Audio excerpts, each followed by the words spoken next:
Olá, eu sou a Samanta, este é o Arthur e você está no canal dele, meu, nosso, o Cão que Lê. Se é a sua primeira vez aqui, seja muito bem-vindo, seja muito bem-vinda. Aos inscritos, meus mais sinceros agradecimentos por já estarem me acompanhando e o Cão que Lê há um tempinho. Pronto, vai na sua poltroninha.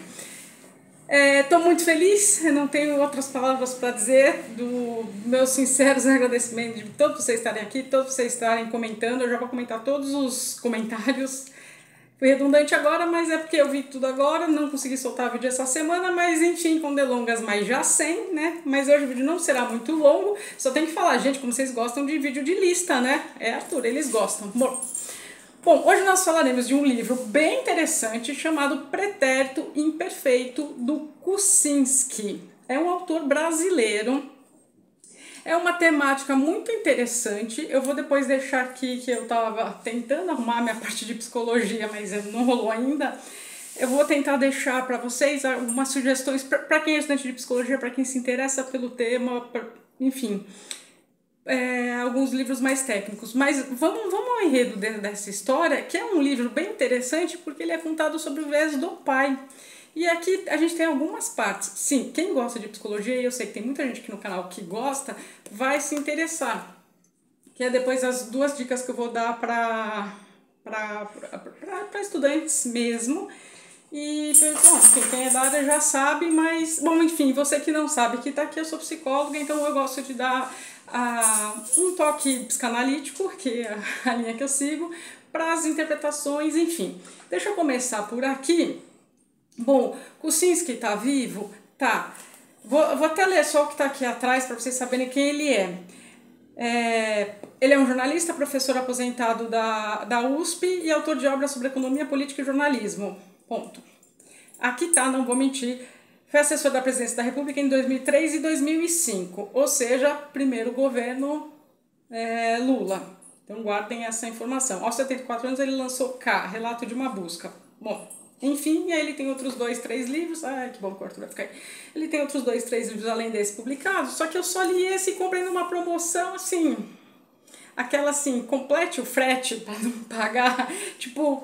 Eu já falei isso aqui antes, que eu não gosto de pagar frete, mas é porque assim, se o frete tá dando 5 e 10, mais 5, 10 vem um livro junto, aí eu prefiro que daí completa a compra.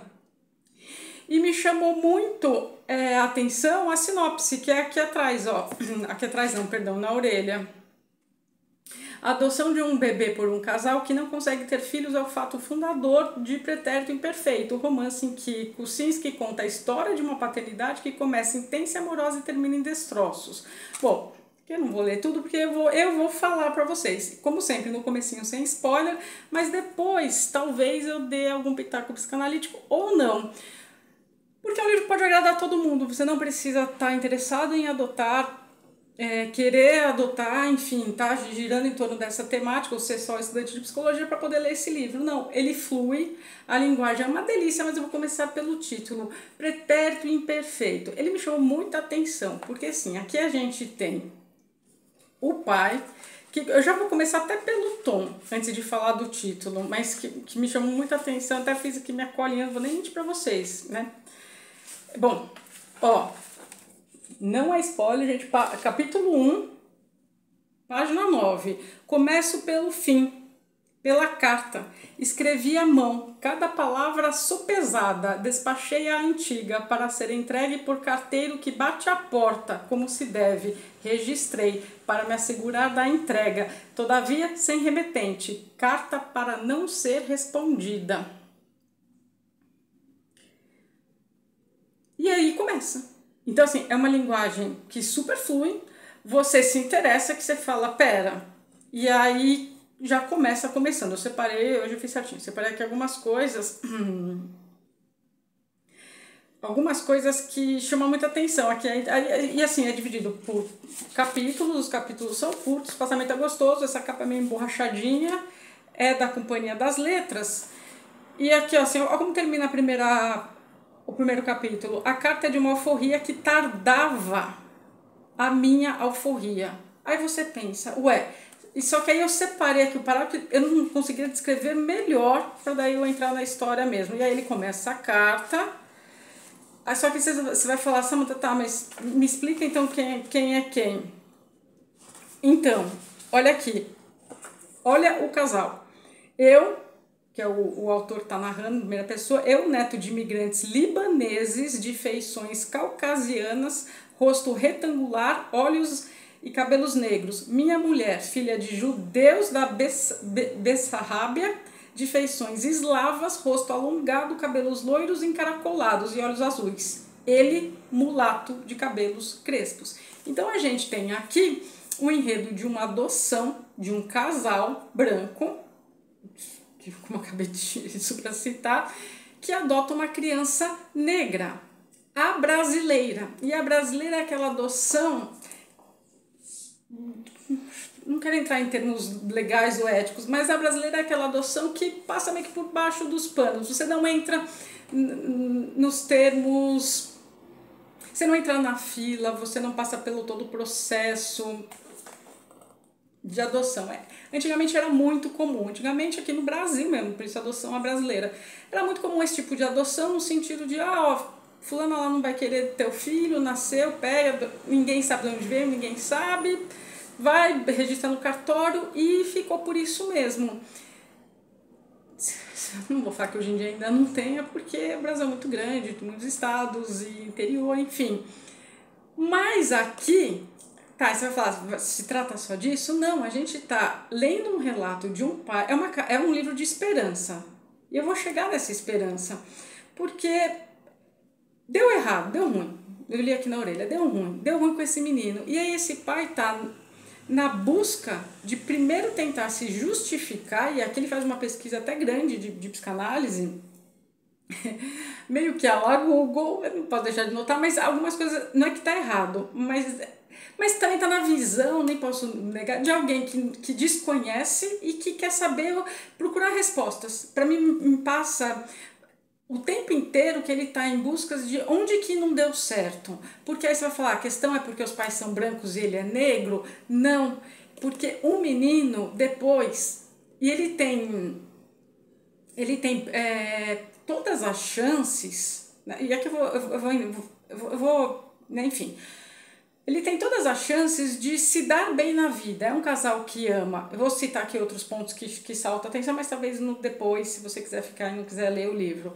Mas se você quiser ler o livro, o pai fica se questionando e procurando respostas do porquê que deu errado o comportamento da drogadição do filho. Então a gente tem um filho adicto que deu muito ruim em vários momentos, com passagens estranhas, como o livro é, que eu quero que pegue o Arthur, como o livro é narrado por ele, a gente não sabe direito a visão da mãe, só os momentos que ele cita, e a gente também não tem acesso à visão do garoto, a nada do que aconteceu. A gente vê um pai que se culpa, mas assim, não é que fica uma culpa escancarada, fica assim, vamos ver onde que foi que deu ruim, onde foi que deu errado, será que é porque ele é negro, mas não assim desse modo tão claro, será que é porque as diferenças, será que é porque a gente não adotou a brasileira, será, é cheio de será, sem tal implícito será. E aí me chamou muita atenção na narrativa, embora ela flua gostoso, Pretérito Imperfeito, porque deu um ar, num primeiro momento, que eu já amei esse título, e eu sou louca com títulos, e aí deu um ar de assim, nossa, foi um passado que não foi perfeito, é óbvio, porque se deu tudo errado, o passado não foi perfeito. Só que aí eu tava lendo e tava martelando um tempo verbal na minha cabeça. Só que eu falei, gente, não é pretérito imperfeito esse aqui. Bom, enfim, eu não sou da área de letras, eu gosto que fique claro aqui. Eu até gostei que a Aldo outro dia comentou. A gente pensa mais ou menos igual. Gente, eu nasci em 1980. Não vou zoar ninguém aqui, mas assim, todo mundo nasceu em 80, raríssimas exceções eram filhos únicos. Então a gente tinha 2, 3 e 4 irmãos. Era extremamente normal, extremamente comum. Eu sou primogênita. Quem é primogênito nasceu nos anos 80, que pode escrever, vai falar, chamou em algum momento o irmão mais novo, caçula, os que vieram depois, sei lá, de ser adotado. Enfim, né? Não quero falar isso, porque a geração mimimi de hoje, não pode adotar. Então, não podia também naquela época, mas era uma forma, sei lá, que primogênito, os mais velhos tinham de era tanta responsabilidade para cima dos mais velhos sempre, era uma outra época, enfim, e eu nasci na capital paulista, então assim, a gente está falando de uma cidade grande, mas eram outros tempos. E aí você chamava o irmão quando você queria provocar mesmo, você foi adotado, ai, nossa, isso era assim, não era um tema muito falado não, tá? Não era mesmo muito falado, enfim. É que a geração de hoje não pode, enfim, muitos enfins, eu sou oitentista, não nego, vou sempre falar, enfim, por muitos enfins aqui. E aí em um momento, que daí eu guardei porque eu achei bem bacana, porque ele é de outra geração. Então, olha aqui, página 71, vou ler só mais um trechinho. Minha geração de filhos e netos de imigrantes recebeu educação simplificada. Fato. Por vezes grosseira. Fato. Para muitos de nossos pais, bater no filho era modo de educar. É triste, mas era verdade. Crianças não tinham personalidade própria, eram pré-projetos de adultos. Sim, como para compensar, minha geração pôs a criança num pedestal, como um pequeno Deus. Fato também. Hoje estão lá no consultório a geração isenta. Mas tá. Mas por quê? Porque assim, esses pais foram tão. E a gente está falando aqui de uma época ainda de ditadura, mencionei porque ele é de esquerda, ele deixa aqui muito claro, ele fala muito rápido, assim, tipo, como conheceu a esposa, então ele tá gravando. Ele tá gravando o episódio da cabanagem, ele deixa umas deixas que puxa para a esquerda, mas você que já está aqui há um bom tempo e você que acabou de chegar, eu leio autores dos dois viés. Não tenho crise com isso, não gosto de polarização, isso fica para um outro vídeo.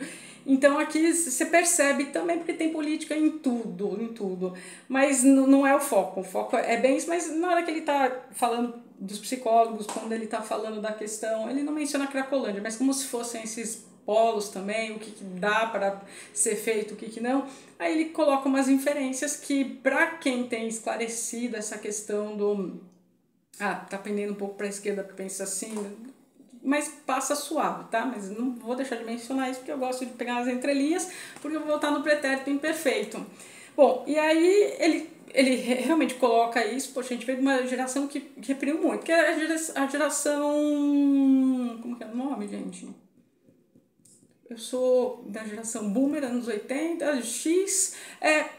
Eles da geração boa vieram de uma educação extremamente repressora, uma educação que a criança era um projeto de adulto, era diferente, não tinha as coisas de hoje, nem o conhecimento de hoje, enfim, hoje a gente já está nos milênios, outra geração até.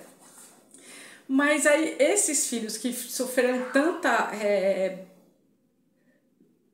como posso dizer, repressão no sentido assim dos pais, aquela coisa de tem que aqui ele cita, nossa, a gente colocou no inglês, a gente colocou no Kumon, era extremamente normal isso, os pais, nós nascidos nos anos 80, os pais que tinham condição colocar as crianças para vai fazer Kumon, vai fazer natação, vai aprender inglês, nossa, é como se fosse assim garantia de sucesso na vida. Hoje a gente sabe que não, mas aqueles pais que tinham aquela visão daquela época, e não estou pondo pai nenhum naquela época não, porque era o que se sabia, era o que se tinha, fizeram o melhor que puderam. A gente só vê se deu certo ou não anos depois. Aqui não deu certo. Ele se questiona a questão da cor, ele se questiona a questão das escolas, ele faz muitos questionamentos. Isso é bacana acompanhar, porque por hora você pensa, será que fizeram diferença porque o menino era negro? Será que fizeram diferença porque ficou muito gritante a diferença nesse aspecto ou não? Vou falar no espaço. Então aí ele vai aqui questionando. Então aí é um pequeno Deus. E desde cedo terapias. Aí, ele continua. Dificuldade de relacionamento na pré-escola, Melanie Klein. Notas ruins no primário, transtorno de déficit de atenção, Kumon e sessões com psicopedagogos, depressão na adolescência, psicoterapia. Não que não seja necessário, mas falasse isso. Olha, gente, eu entrei na faculdade em 99, não era nem um curso bem visto, era tipo, vai tratar de louco, enfim. Isso é legal da geração de agora, tem coisas legais até bem agora. E eu menciono, por quê? Porque o legal do pessoal que nasceu 90 depois vai para terapia tranquilo. São um pouco, dependendo das pessoas, irresponsáveis com o tratamento em si, mas não tem aquela vergonha de falar para a família, tipo, tô indo na terapia. Coisa que o pessoal dos anos 80 já tem, tipo, não, terapia, mas qual é o problema? O que você tem? Ou naqueles casos bem assim, tipo, vai lavar uma louça que passa, que é depressão, coisa besteira, e não é. Então, foi um curso durante muito tempo estigmatizado, mas pela mentalidade que era vigente à época. Não tem nem o que falar. Bom, já choveu, deixa eu aproveitar para continuar gravando antes que volte a chuva. Bom, aí a gente tem aqui pretérito imperfeito. Beleza, o passado não foi tão perfeito. E não foi mesmo, porque esse pai está fazendo uma retrospectiva de onde pode ter dado errado.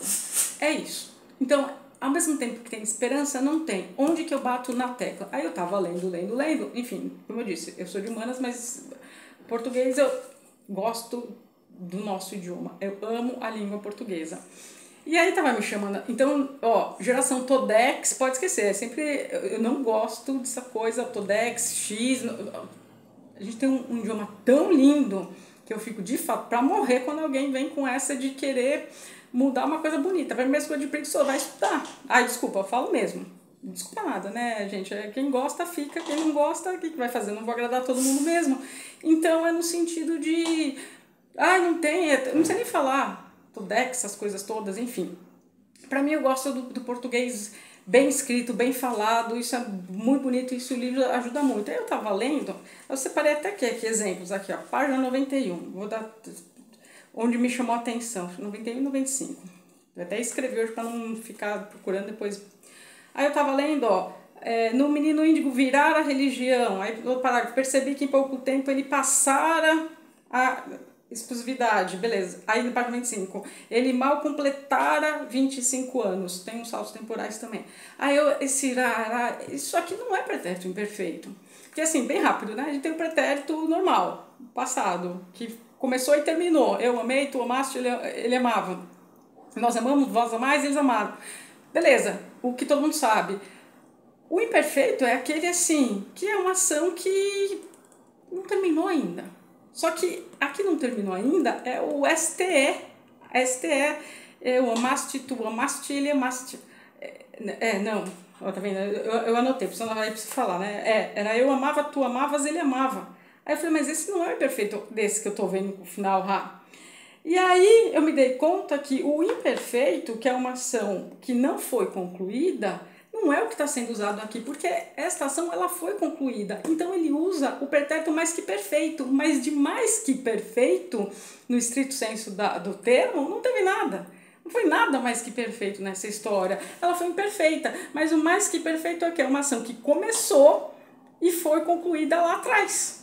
Então, eu amara, tu amaras, ele amara. Aí quando eu me dei conta que pus, nem vou mentir, pus mesmo aqui a lápis, porque eu tenho que conjugar para poder.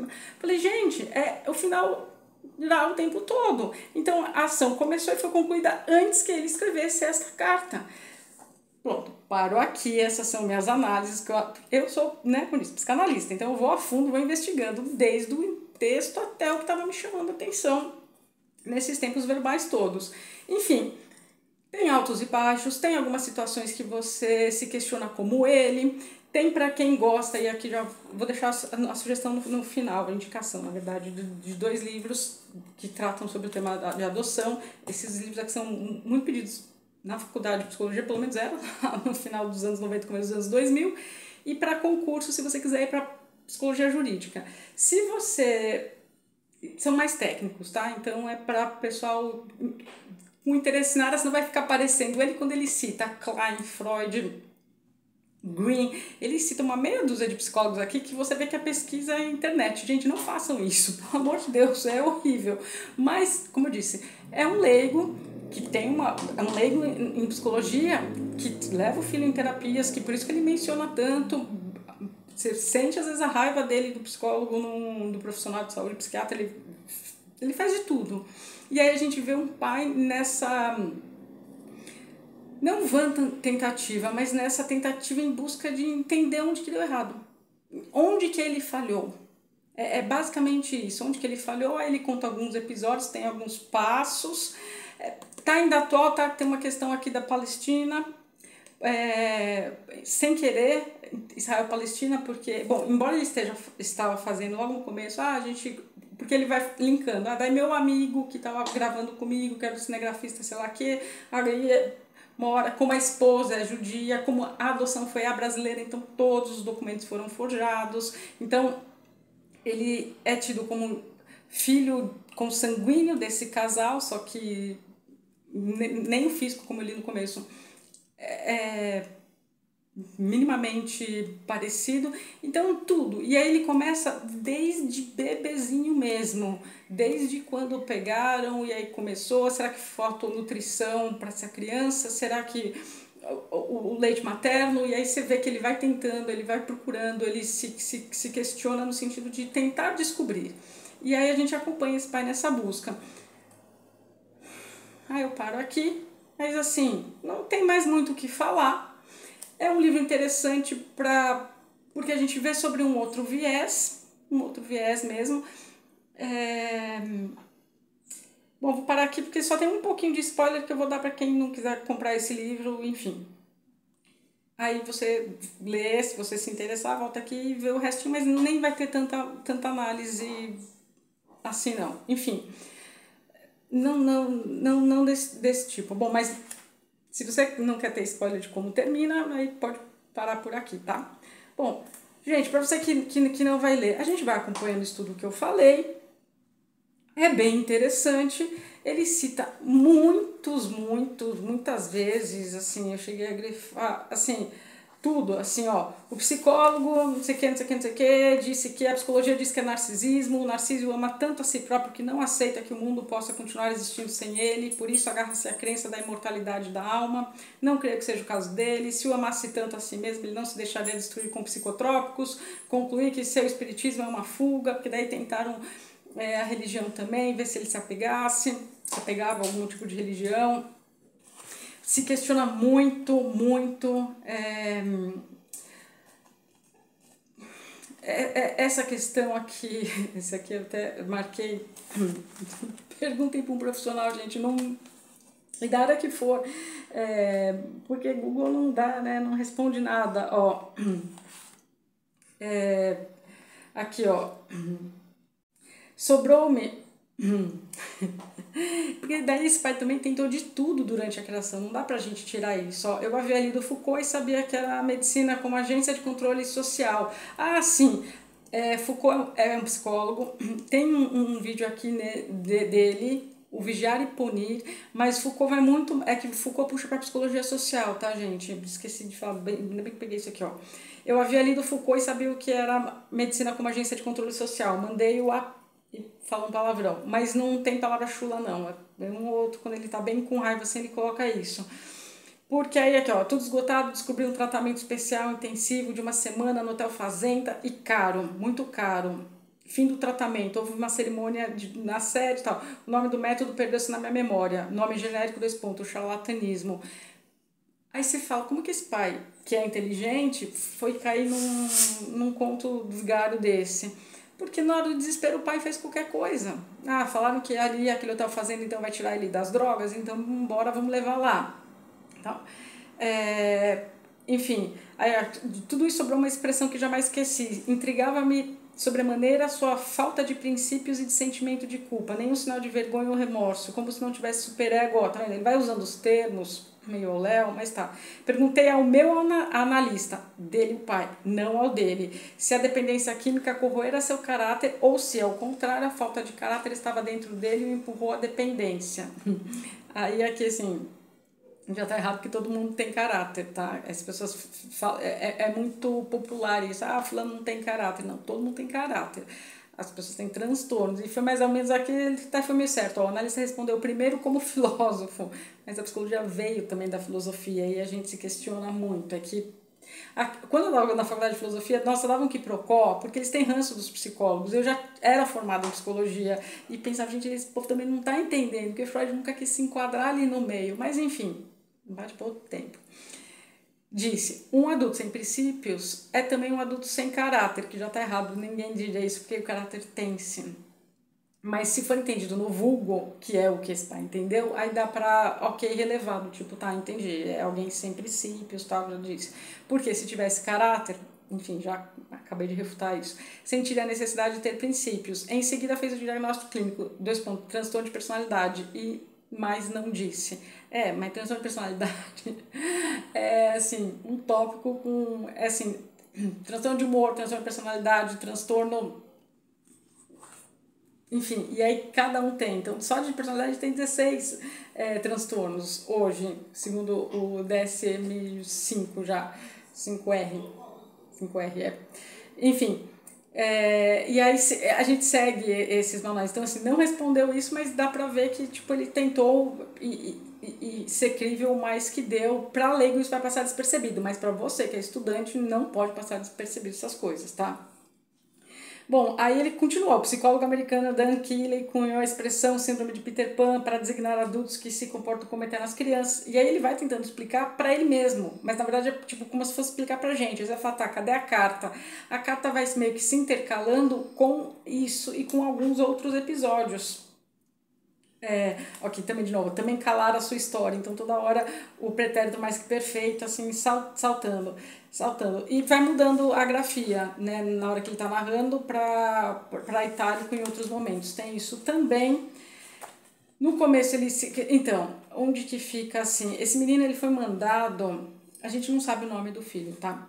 Ele foi mandado para estudar nos Estados Unidos, então ele já sabe falar inglês, porque no começo esse pai pensou, como ele vai ser negro, como ele é negro, vamos dar alguma vantagem para esse garoto. E aí esses pais deixaram ele num colégio nos Estados Unidos, acho que no estado de Michigan, para poder ter na cabeça deles uma vantagem que naquela época era, porque o garoto tá com já seus 37, quase 40, então assim, claramente é da minha geração, porque eu tenho 43, então assim, se não tá com quase 40, daria para ser meu irmão mais novo, vamos colocar assim, nesse sentido.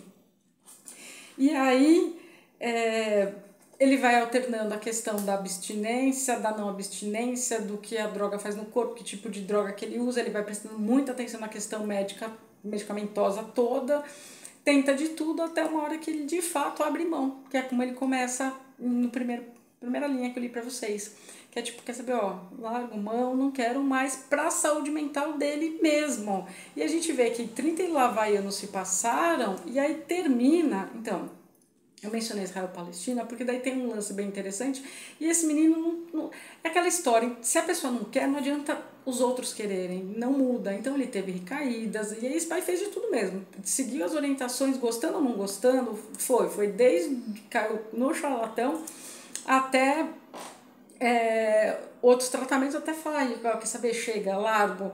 E aí esse menino sumiu, aí no final dá uma angústia um pouco, não por ele ter sumido, porque daí assim, esse pai cortou relações, ele deixa aqui bem claro, tipo, pra mim morreu. E depois de 2 anos, não sei o que, esse menino volta a telefonar pra mãe.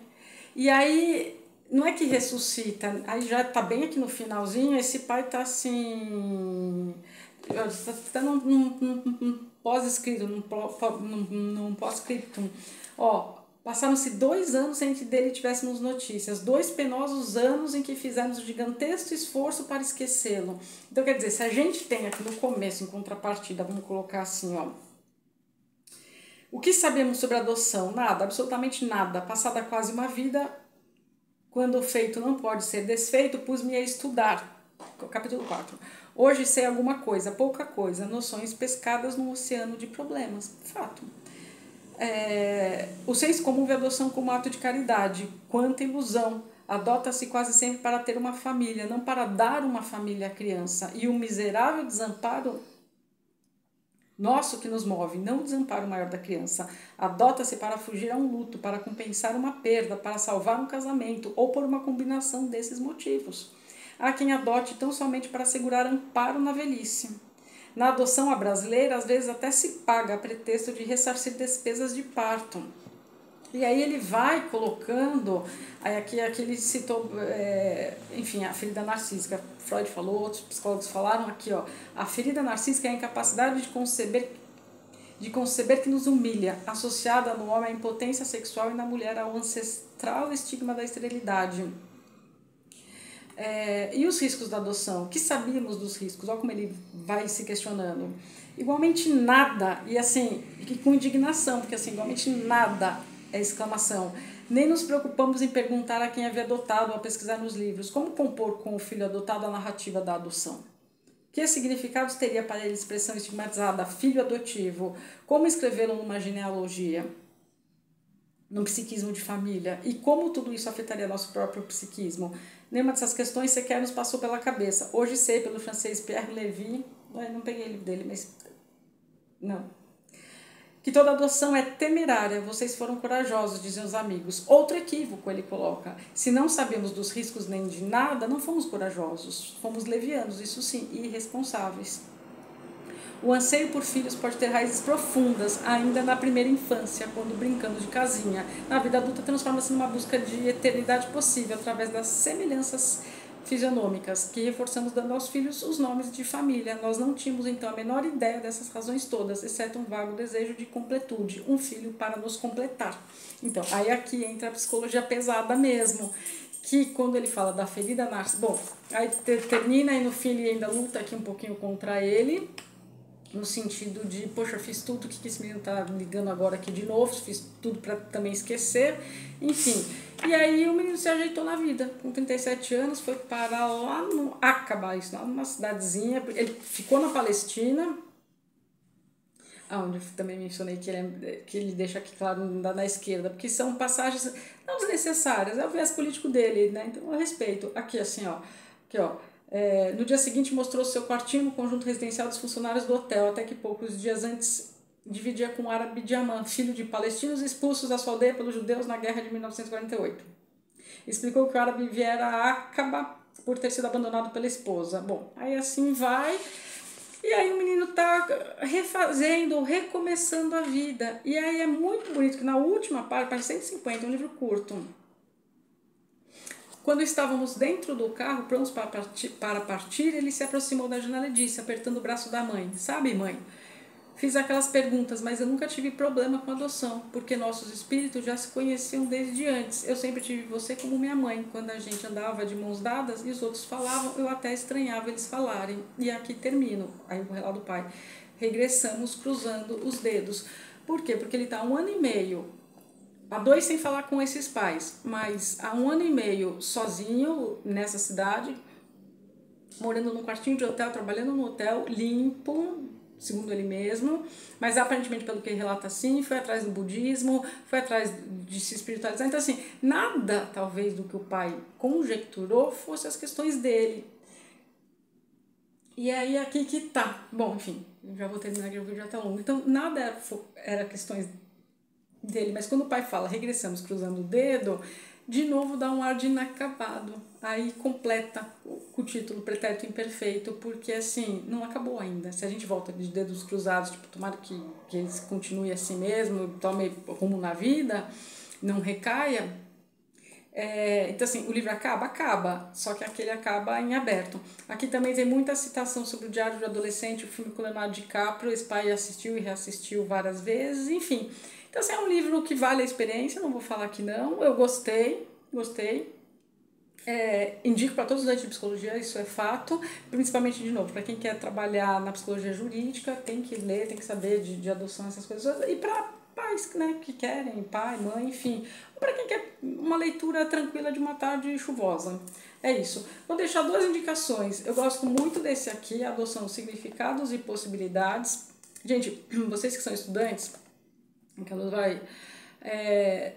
O selo da editora Casa do Psicólogo tem livros excelentes, sensacionais, tá? Então, esse aqui, ó, Adoção, Significados e Possibilidades. Aqui a gente tem um livro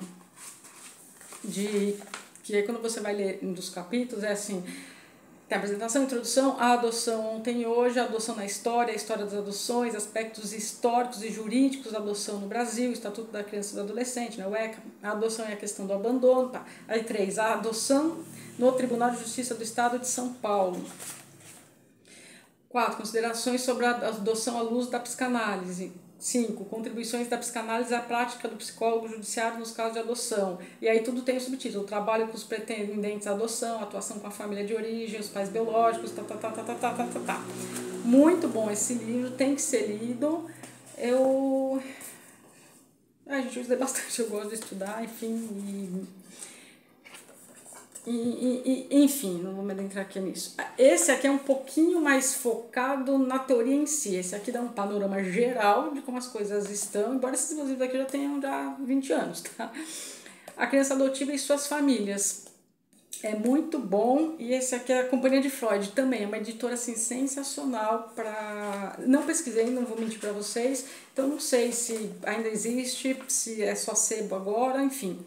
Aí aqui, ó, introdução, a demanda de adoção, há um direito à adoção, o Estado deveria estimular a adoção, um lugar para... Enfim, 2, o Pacto Civil de Solidariedade, os dois eixos de fratura, quando os psis se metem nisso. Quando os psis se metem nisso, perdão.